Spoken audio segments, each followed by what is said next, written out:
Hi, and welcome to the Myers Way, where we position entrepreneurs just like you who are raising capital to grow their businesses, to not only survive the due diligence process, but to emerge as a logical choice when investors pull out their checkbooks to invest.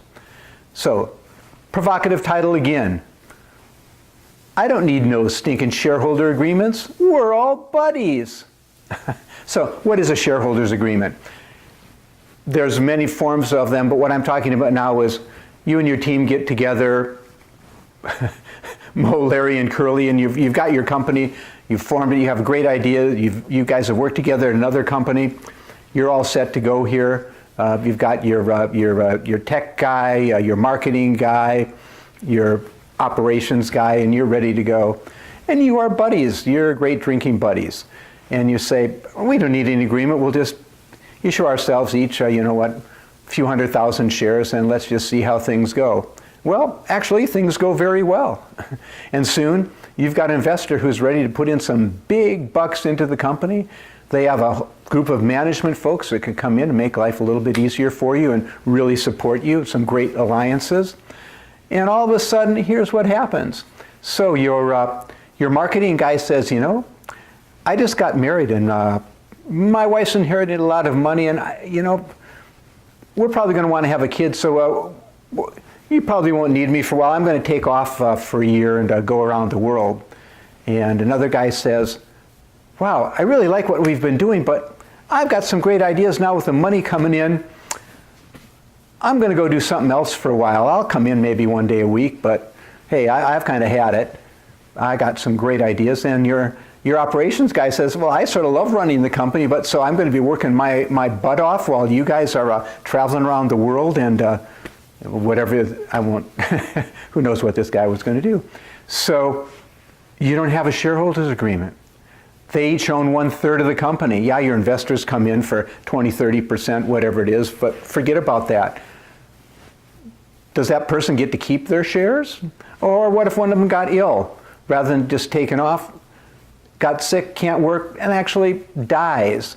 And unfortunately, I don't want to be sexist here, I call him a guy, so his spouse, of whatever gender that might be, is great, I'm going to inherit the shares, and I think I'll come in and I'll help you run the business, which is the last thing in the world you want to happen.